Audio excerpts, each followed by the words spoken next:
Nah, Gunung Tursina kalau dalam sudut pandang jiwa itu adalah hati atau rasa yang tertinggi, rasa yang murni, rasa dari jiwa loh Bapak Ibu. Rasa dari jiwa yang murni.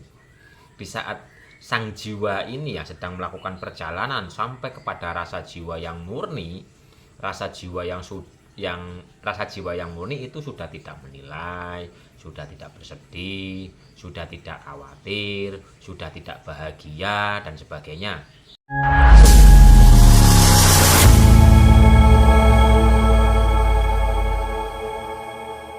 Gunung Tursina, perjumpaan Nabi Musa dengan dawuhnya, dengan suaranya.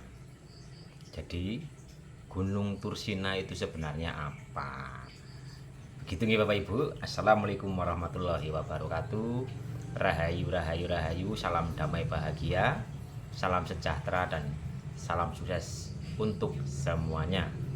Bismillah, dengan kuasa, dengan kehendak ilahi, kita semua tertuntun, terbimbing untuk meniti ke dalam diri sehingga mengenal jati diri kita yang sesungguhnya. Oke, sekarang yang akan dibahas adalah Gunung Tursina. Apa sih hakikatnya Gunung Tursina? Gunung Tursina itu sebenarnya bahasa simbolik Bapak Ibu. Bahasa simbolik. Jadi Gunung Tursina dari sekarang ini kan perjalanannya Nabi Musa. Nah sekarang saya bagi dua pemahamannya. Yang pertama, Nabi Musa secara hakikat itu adalah akal kita ini. Yang pertama, jadi perjalanan Nabi Musa berkholwat, bertapa, menyepi di Gunung Tursina itu adalah akal yang sedang mengheningkan cipta. Musa itu kan mencari apa ya, negara yang dijanjikan apa ya ini. Akal pikiran yang terus berjalan mencari kesejatian. Yang pertama kan Nabi Musa itu berjumpa dengan Nabi Khidir, tapi itu sudah dibahas dalam video yang lainnya. Yang di sini adalah di saat Nabi Musa itu berada di Gunung Tursina. Jadi akal pikiran ini sedang berada di Gunung Tursina, sedangkan gunung itu simbol kesadaran yang ada di kepala kita ini yang paling tinggi, yaitu keheningan akal dan pikiran, ngeningno cipto. Di saat kita mengheningkan cipta dalam akal pikiran kita, maka akan ada api yang turun yang memecahkan batu kan dalam ceritanya, atau memecahkan gunung ya. Nah itu yang dimaksud api itu sebenarnya adalah api kesadaran. Di saat kita benar-benar mengheningkan cipta, benar-benar sudah tidak ada penilaian, tidak ada prasangka, tidak ada pencarian, yang ada hanya diam, sebenar-benar diam atau hening atau fana akal pikiran ini, maka api itu akan turun. Cahaya kesadaran. Jadi api itu adalah simbol cahaya kesadaran. Di saat kita benar-benar mengheningkan cipta, maka cahaya kesadaran itu akan muncul, akan hadir gitu Bapak Ibu. Ini kalau Nabi Musa yang kita maknai sebagai akal. Lah, yang selanjutnya Nabi Musa secara jiwa yang sedang mencari jati dirinya, yang sedang mencari kesejatiannya. Jadi sang jiwa ini yang akan melebur ke dalam ruh. Karena jiwa ini harus kembali kepada ruh. Sedangkan ruh ini nanti ya harus kembali kepada sang punya ruh. Kalau ini nanti dicerita gunung apa itu ya? Gua Hiro kalau ini. Nah, yang sekarang itu adalah Nabi Musa dulu. Jadi Nabi Musa secara hakikat ini adalah jiwa yang sedang mencari jati dirinya. Nah, Gunung Tursina kalau dalam lingkup jiwa ini itu kita maknai dengan hati, Bapak Ibu. Hati. Karena di dalam gunung ini kan tempat yang tinggi, kesadaran. Jadi Gunung Tursina yang dalam jiwa ini adalah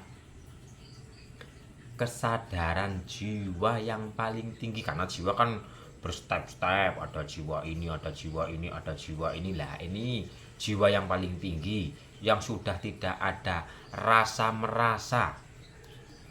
Di mana letaknya? Di dalam hati Bapak Ibu sendiri. Jadi di rasa yang sejati.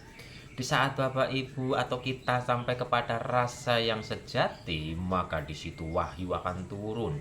Api akan turun gitu loh. Api di sini adalah api kesadaran. Api itu akan turun dan bicara. Maksudnya kesadaran jiwa yang sejati itu akan memberikan dawuh. Jadi cerita Nabi Musa ini ada ya dua sudut pandang lah, karena sudut pandang kan banyak sekali yang namanya sudut pandang. Contoh kalau sudut pandang yang secara syariat kan cerita yang masa lalu, iya memang ada, cuman kita harus membaca cerita masa lalu untuk memahami diri. Tapi nanti dulu Bapak Ibu, karo ngopi ojo sepaneng, wis uripe lagi mumet lagi malah ora gelem ngopi. Ayo ngopi geset, karo ngopi men ojo sepaneng. Bismillahirrahmanirrahim.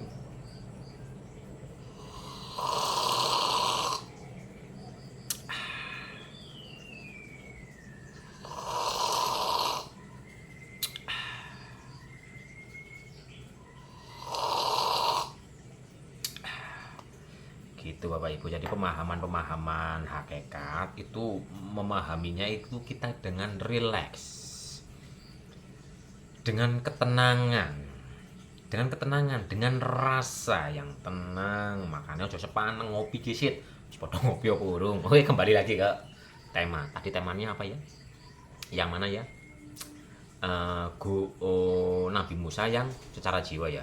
Nah, Gunung Tursina kalau dalam sudut pandang jiwa itu adalah hati atau rasa yang tertinggi, rasa yang murni, rasa dari jiwa loh Bapak Ibu, rasa dari jiwa yang murni.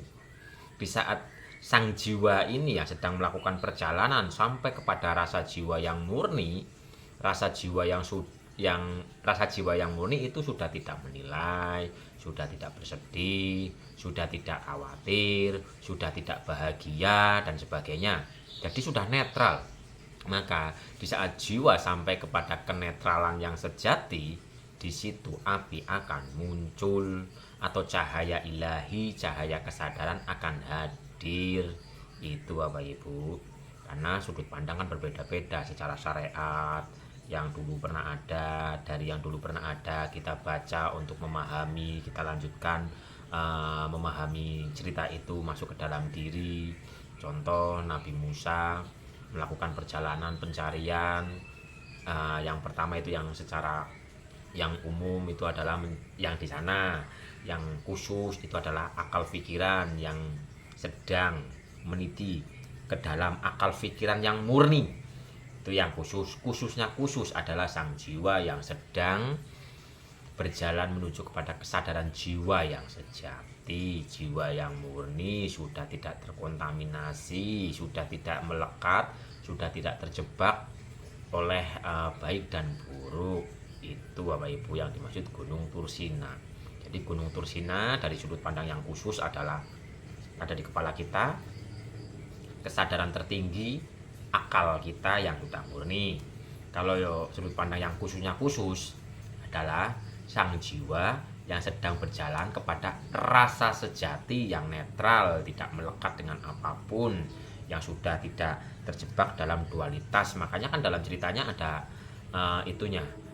lepaskanlah kedua terompahmu di saat engkau mau memasuki Gunung Tursina. Lah, maksud dari kedua terompah ini adalah kita harus melepas kedua dualitas, melepaskan dualitas dalam pikiran sudah tidak melekat, dalam rasa sudah tidak melekat, karena kita sedang menuju kepada puncak tertinggi dari akal, puncak tertinggi dari rasa yang sudah tidak ada kemelekatan dengan apapun.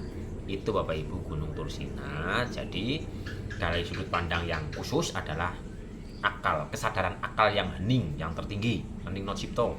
Kalau dalam jiwa adalah rasa sejati yang sudah tidak berwarna, yang sudah tidak bernoda. Itu Bapak Ibu. Jadi cerita-cerita Gunung Thursina atau Nabi Musa naik ke Gunung Thursina, terus di sana mengheningkan cipta, menyepi, karena simbol gunung di dalam goa itu adalah kesunyian, keheningan. Di saat kita benar-benar hening, pikiran hening, rasa hening, di situ api kesadaran akan hadir, akan muncul, menghancurkan batu lah. Menghancurkan batu maksudnya menghancurkan ego yang keras gitu loh. Yang selama ini kita mungkin hidupnya penuh dengan ego, kan keras nih.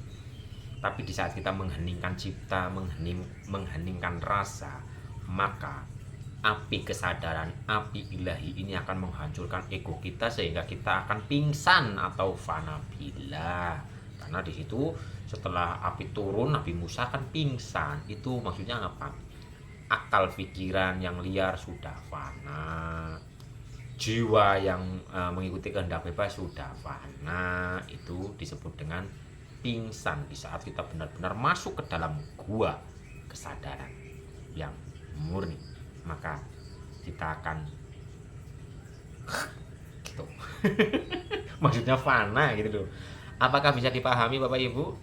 Itulah makna hakikat dari perjalanan Nabi Musa yang memasuki gua apa ya? Gua Thursina, Gunung Thursina. Lepaskanlah kedua trompa, masuklah dalam keheningan, maka cahaya murni, cahaya sejati akan turun menghancurkan ego yang selama ini sangat keras. Oke, bisa dipahami Bapak Ibu? Cukup sekian dan terima kasih. Salam sehat, salam damai, salam bahagia, salam sejahtera untuk semuanya.